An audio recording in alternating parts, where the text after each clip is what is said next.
चलिए दोस्तों, तो हम हमारे यूट्यूब चैनल में आपका स्वागत करते हैं। और जीके की जो एनटीपीसी की जो शिफ्टें हुई हैं अभी 2025 में जो एग्ज़ाम हुए, उनमें जीके का जो इम्पोर्टेंट सेक्शन है हम एक एक करके सारी चीज़ें उठाएंगे और आपको समझाने का प्रयास करें। इसी क्रम में सबसे पहले जो सब्जेक्ट हमने उठाया है वो है पॉलिटी, और पॉलिटी को भी हम एक सीक्वेंस में पढ़ने का प्रयास करेंगे। जैसे सबसे पहले अगर हम देखें तो हम इन 47 शिफ्टों में जितने भी क्वेश्चन पूछे गए उनमें से जितने आर्टिकल और संविधान संशोधन वाले क्वेश्चन हैं उनको हमने सबसे पहले लिया, ताकि आपको एक क्रम में चीज़ों को समझाया जा सके।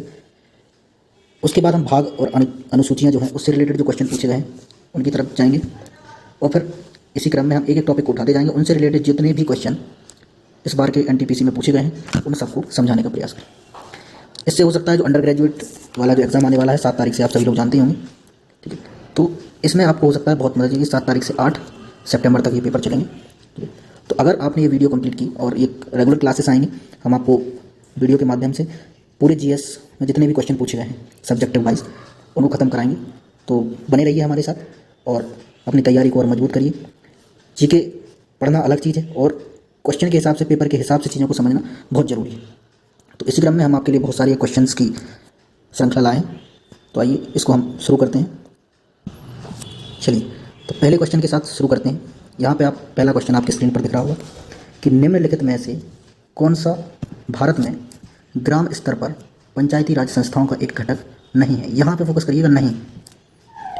देखिए, अब ये 4 ऑप्शन आपको दिख रहे हैं, आपने ये चारों चीज़ें सुनी होंगी।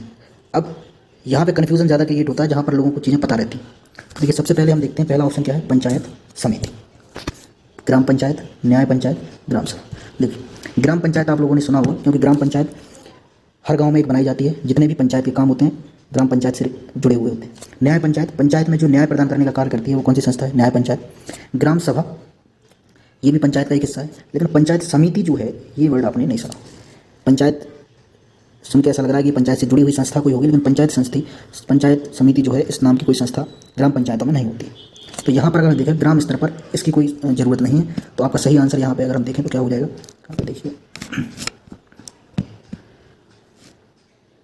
तो सही आंसर आप लोग टिक कर लेंगे। तो सही आंसर आपका हो जाएगा वो है पंचायत समिति, ठीक है। तो पहले प्रश्न का आंसर आपको मिल गया। ग्राम स्तर पर पंचायती राज का एक घटक नहीं है, ये 2 स्तर पर याद रखना, ग्राम स्तर पर नहीं है पंचायत समिति। चलिए, यहाँ पर दूसरा क्वेश्चन आपकी स्क्रीन पर आ चुका है कि 97वें संविधान संशोधन के बाद संशोधन के साथ असंगत राज्य सहकारी कानून कितने समय तक लागू रह सकता है, ठीक है। तो 97वें नंबर का जो संविधान संशोधन हुआ उसके बाद में जो राज्य सहकारी कानून है वो कितने समय के लिए लागू रह सकता है, 1 साल के लिए, ठीक है। इसमें आप इसको सीधा याद रख लीजिए, क्योंकि ये चीज़ फैक्चुअल है और इसको याद ही करना पड़ेगा।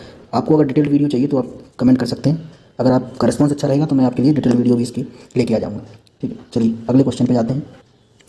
देखिए, अगला क्वेश्चन है, भारतीय नागरिकता हेतु आवेदन करने के लिए CAA का फुल फॉर्म है कॉन्स्टिट्यूशन अमेंडमेंट एक्ट 2019 के अंतर्गत निम्नलिखित में से कौन से दस्तावेज आवश्यक नहीं। तो आप सभी लोग जानते हैं हमारे यहाँ पे जो नागरिकता से संबंधित बहुत सारे विवाद चर्चा में हैं, ठीक है।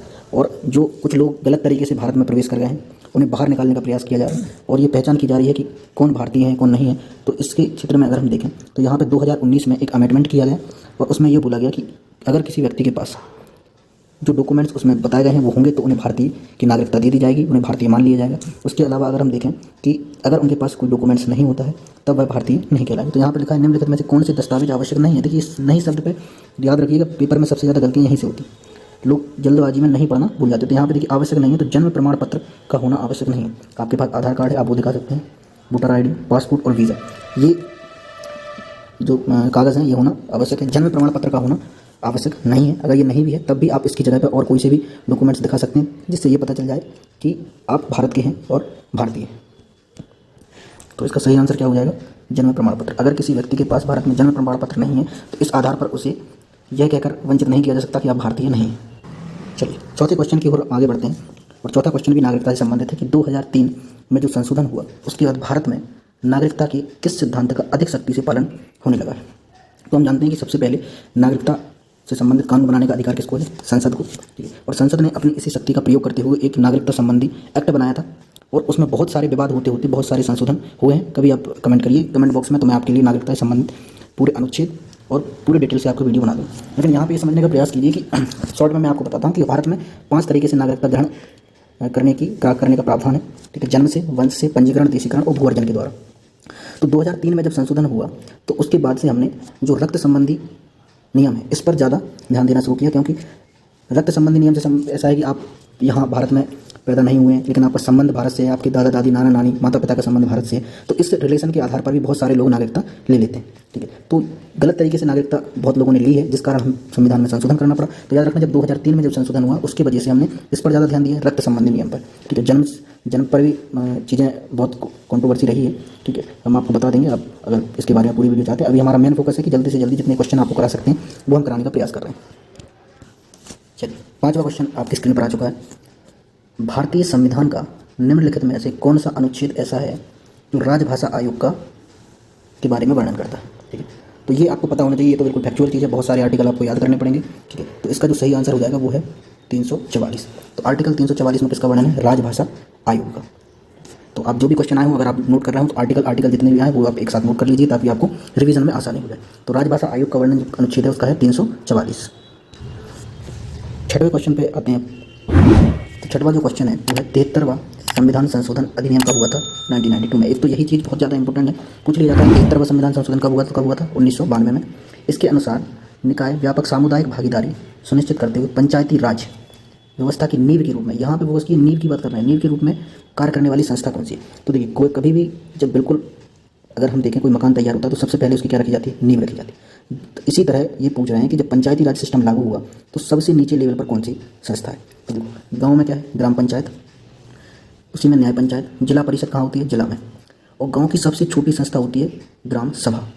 इसका आर्टिकल भी हम आपको बता देंगे, पंचायत से रिलेटेड आर्टिकल जो है आर्टिकल 243 में है। ठीक है, तो सबसे छोटे लेवल पर जो संस्था है वो कौन सी है? ग्राम सभा। और पूछ लिया जाए कभी आपसे कि 73वां संविधान संशोधन किससे संबंधित है? पंचायतों से। इसी तरीके से अगर 74वां संविधान संशोधन पूछ लिया जाए तो वो नगरीय निकाय से संबंधित है। इतनी जानकारी आप नोट कर सकते हैं इसमें। अगला जो क्वेश्चन है, भारतीय संविधान के किस अनुच्छेद में राज्यों को अंतर्राष्ट्रीय विवादों को मध्यस्थता द्वारा निपटाने के निर्देश दिए गए? तो अंतर्राष्ट्रीय विवादों में मध्यस्थता किस अनुच्छेद के अंतर्गत राज्य कर सकते हैं? तो वह अनुच्छेद है आपका आर्टिकल 251D। ठीक है, अब देखिए, कई लोग जैसे हिंदी में इसको देखेंगे तो हिंदी में कभी हो सकता है आपसे आर्टिकल 51 घा लिखा आ जाए। ठीक है, तो अगर आप इंग्लिश में भी इसको याद रख रहे हैं तो वहाँ पे एक बार चेंज करके देख लें, भाषा चेंज करने का ऑप्शन आपके पास उपलब्ध रहता है। ठीक है, और इंग्लिश में ही याद करना, क्योंकि इंग्लिश में याद करना थोड़ा सा आसान पड़ जाता है, हिंदी में ये चीज़ें याद नहीं होती। तो अगर राज्यों को अंतर्राष्ट्रीय विवादों की मध्यस्थता के द्वारा निपटाना है तो कौन सा अनुच्छेद है? 51 का डी। देखिए, अगले क्वेश्चन की यहाँ पर बात करें तो किस संवैधानिक संशोधन के द्वारा आर्टिकल 352 में के संदर्भ में भारतीय संविधान में कैबिनेट शब्द को स्पष्ट रूप से शामिल किया गया? तो देखिए, ये बहुत ही इंपॉर्टेंट क्वेश्चन है। पहली बात, आर्टिकल 352 में है क्या? तो आर्टिकल 352 में है राष्ट्रीय आपात। कौन सा आपात है? राष्ट्रीय आपात। तो आप लोग जानते होंगे कि जब भी देश में बाहर युद्ध हो जाए, सशस्त्र विद्रोह सेना कर दे, या फिर आर्थिक रूप से कमज़ोर जब भारत हो जाए, तब राष्ट्रपति को ये अधिकार दिया गया है कि वह आर्टिकल 352 का उपयोग करके देश में राष्ट्रीय आपात घोषित कर सकता है। तो कैबिनेट शब्द की यहाँ पर बात हो रही है। कैबिनेट शब्द पूरे संविधान में कहीं पर भी उपयोग नहीं किया गया। ये हम अपनी आम बोलचाल की भाषा में कैबिनेट शब्द को यूज़ कर देते हैं, लेकिन हमारे संविधान में कैबिनेट शब्द का उपयोग नहीं किया गया है। ठीक है, तो आर्टिकल 352 में कैबिनेट शब्द का उपयोग एक बार हुआ है, जो किस संविधान संशोधन के द्वारा हुआ है? 44वें संविधान संशोधन 1978 के द्वारा। ये आपको याद रखना है कि 44वां संविधान संशोधन कब हुआ था? 1978 में। और ये बहुत ज़्यादा इंपॉर्टेंट है क्योंकि 42वां संविधान संशोधन और एक 44वां संविधान संशोधन बहुत जगह बहुत सारे संशोधन में देखने को मिलते हैं। तो एक आप आर्टिकल 352 याद रखिए। 352 में क्या है? राष्ट्रीय आपात। राष्ट्रीय आपात क्या होता है? जब देश में स्थिति खराब हो जाए तो राष्ट्रपति को यह अधिकार दिया है कि वह राष्ट्रीय आपातकाल घोषित कर सकता है। और 44वें संविधान संशोधन के द्वारा कैबिनेट शब्द को किसमें स्पष्ट रूप से शामिल किया गया? 352 में। मूल अगर पूछ ले कि मूल संविधान में कैबिनेट शब्द का उपयोग हुआ है, तो मूल संविधान में कैबिनेट शब्द का उपयोग नहीं किया गया है। चलिए, यहाँ पे देखिए, अगला क्वेश्चन आपकी स्क्रीन पर है। भारतीय संविधान के 97वें संशोधन अधिनियम के द्वारा राज्य के नीति निर्देशक सिद्धांतों को कौन सा अनुच्छेद जोड़ा गया है? देखिए, तो राज्य के नीति निर्देशक तत्व में जो आर्टिकल जोड़ा गया 97वें संविधान संशोधन के द्वारा, वो जोड़ा गया आर्टिकल 43 का बी। याद रखिए। ठीक है, इससे पहले हम देख चुके हैं कि एक क्वेश्चन और आया था 97वें संविधान संशोधन के द्वारा, जो हम पहले पढ़ चुके हैं। क्या आया था कि यदि राज्य अंतर्राष्ट्रीय विवादों में सहकारी कानून को लागू करता है। देखिए, हम आपको यहाँ दिखा देते हैं, कहाँ गया वो क्वेश्चन। ये संविधान संशोधन के बाद असंगत राज्य सहकारी कानूनों को कितने समय तक लागू कर सकता है? तो कितने समय तक? 1 वर्ष के लिए। और 97वें संविधान संशोधन से रिलेटेड आ गया कि 97वें संविधान संशोधन के द्वारा नीति निर्देशक तत्वों में कौन सा अनुच्छेद जोड़ा गया है? 43 का बी। तो आप देख सकते हैं कि वहीं से क्वेश्चन रिपीट हो रहे हैं शिफ्टों में। 97वां संविधान संशोधन ही कितने बार आ चुका है? 2 बार। ठीक है, तो इसी तरीके से हो सकता है कि 12th जो अंडर ग्रेजुएट वाली एनटीपीसी एग्जाम है उसमें भी आपको बहुत सारे क्वेश्चन रिपीटेड देखने को मिले। यहाँ पे आपको अगला क्वेश्चन देखने को मिलेगा कि अनुसूचित जातियों और अनुसूचित जनजातियों मतलब एससी और एसटी के कल्याण के लिए 1990 में 65वां संविधान संशोधन अधिनियम कौन सा प्रावधान प्रस्तुत करता है? तो देखिए, सबसे पहले अगर हम बात करें आर्टिकल 338 में हमारे संविधान में एक बात लिखी हुई थी कि राष्ट्रपति अगर चाहे तो एससी एसटी के कल्याण के लिए एक विशेष अधिकारी की क्या कर देगा? नियुक्ति कर देगा। ठीक है, और राष्ट्रपति ने इसी का फायदा उठा के एक अधिकारी की नियुक्ति की। उस समय राष्ट्रपति डॉक्टर राजेंद्र प्रसाद थे, उन्होंने एक अधिकारी बनाया, एक आयोग बनाने का प्रयास किया, लेकिन आगे चल के किसकी ज़रूरत पड़ी? एक आयोग की, क्योंकि एससी एसटी की बहुत सारी दिक्कतें थी। इसके लिए राष्ट्रपति को एक आयोग बनाना पड़ा और उस आयोग का जो गठन हुआ वो किसके द्वारा हुआ? 65वें संविधान संशोधन अधिनियम के द्वारा। ठीक, तो इसका राइट आंसर हो जाएगा एक बहुसदस्यीय राष्ट्रीय आयोग की का गठन कब हुआ? 1990 में। देखिए, हमने आपको बताया कि आर्टिकल 338 में लिखा था कि एक विशेष अधिकारी की नियुक्ति करेगा। तो एक अधिकारी जब पूरा काम देखेगा तो उसके साथ बहुत सारी समस्याएं आएंगी। एक व्यक्ति से इतना बड़ा आयोग चीज़ें संभाल पाना बहुत मुश्किल हो रहा था। इस वजह से एक बहुसदस्यीय आयोग, एक सदस्य की बात तो आर्टिकल 338 में लिखी थी। राष्ट्रपति ने एक बहुसदस्यीय आयोग का गठन किया। अनुसूचित जाति और अनुसूचित जनजाति आयोग किसके द्वारा बना है? 65वें संविधान संशोधन अधिनियम 1990 के द्वारा। चलिए, 11वां क्वेश्चन आपके सामने आ चुका है और यहाँ पे आप देख सकते हैं कि फिर से नागरिकता से संबंधित प्रश्न यहाँ पे पूछा गया कि 2019 में जो नागरिकता संशोधन अधिनियम हुआ उसके अंतर्गत कितने धार्मिक समुदायों को भारत में शामिल किया गया। तो देखिए, ये हमारा जैसे भारत है वो आपको बुलाने का प्रयास कर रहे हैं। ठीक है, ये हमारा पाकिस्तान, अफगानिस्तान, यहाँ पे म्यांमार, यहाँ पे बांग्लादेश, यही है। यहाँ पे हम देखें तो भारत सरकार ने ये अनुमान लगाया कि ये सारे मुस्लिम कंट्री हैं, चाहे पाकिस्तान ले लो, अफगानिस्तान ले लो, बांग्लादेश ले लो, ये ज़्यादातर कैसी कंट्री है? मुस्लिम। म्यांमार भी कैसी कंट्री? मुस्लिम।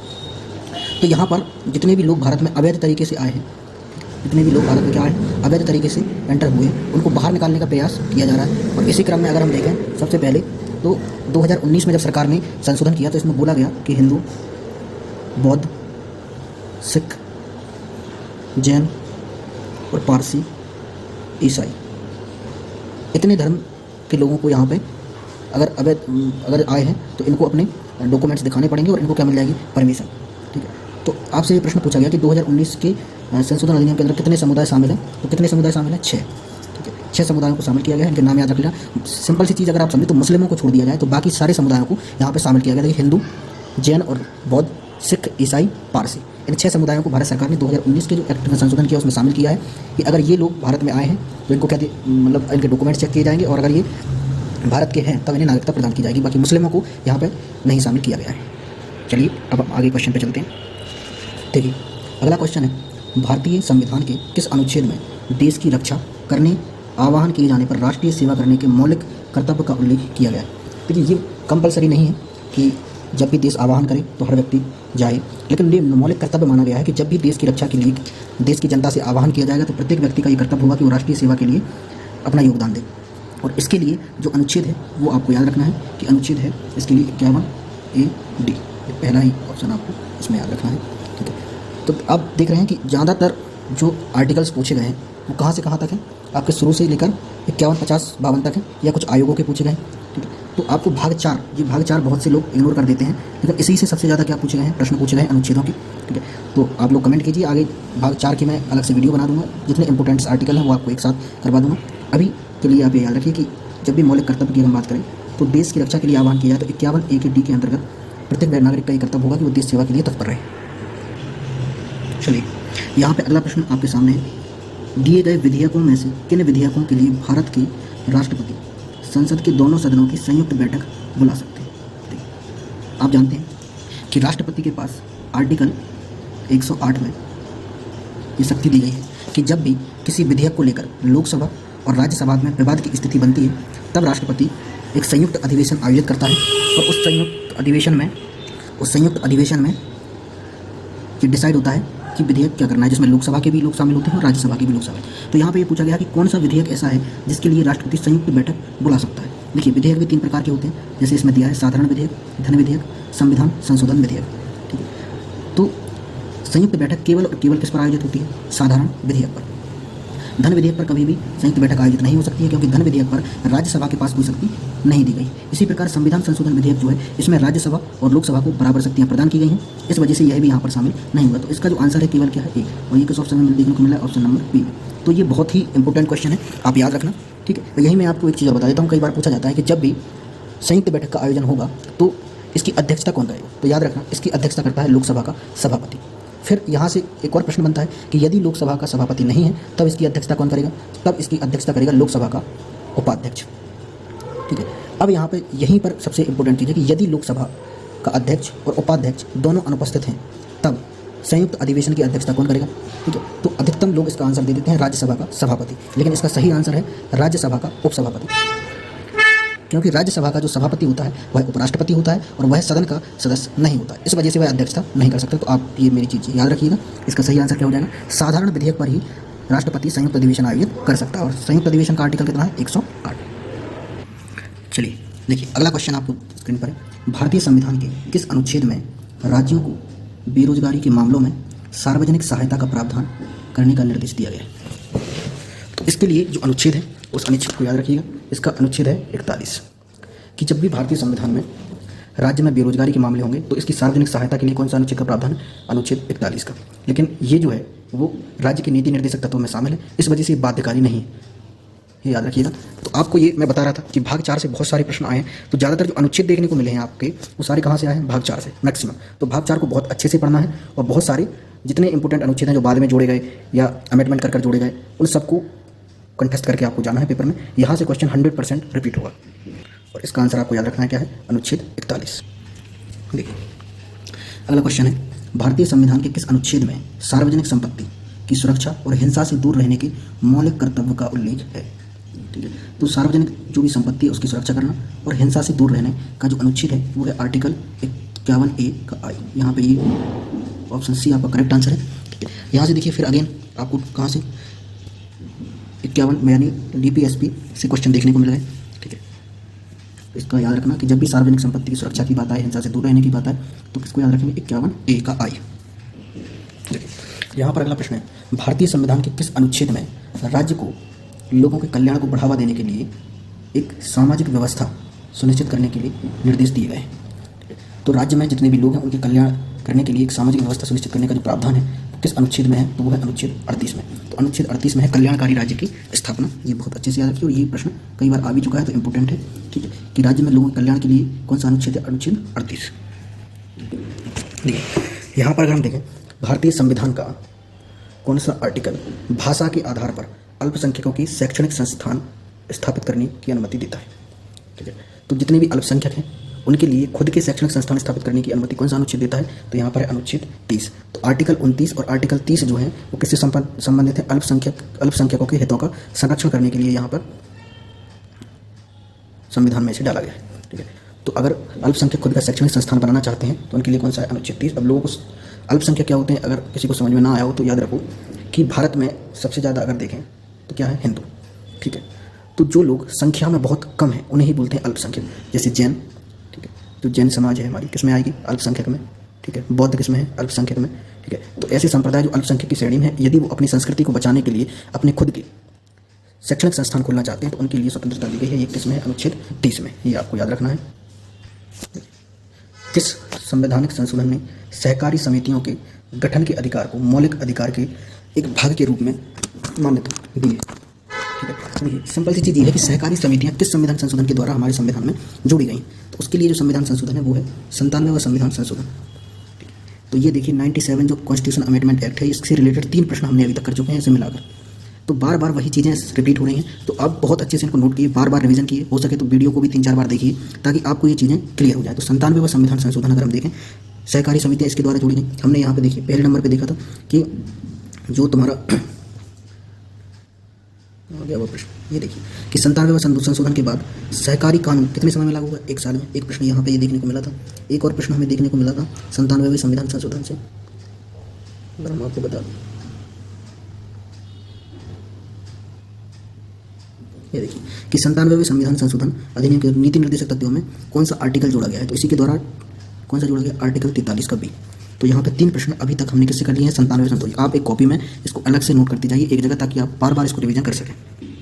देखिए यहाँ पे जो क्वेश्चन है, क्वेश्चन नंबर 19, भारतीय संविधान के निम्नलिखित में से किस अनुच्छेद में राज्य के लिए महाधिवक्ता की नियुक्ति की गई है। तो महाधिवक्ता की नियुक्ति पूछ रहा है, तो महाधिवक्ता की जो नियुक्ति है वो अनुच्छेद 165 में। अब यहाँ पर एक प्रश्न का जवाब दीजिए, महाधिवक्ता होता क्या है। देखिए हमारे देश में जो सबसे बड़ा वकील वो होता है महान्यायवादी।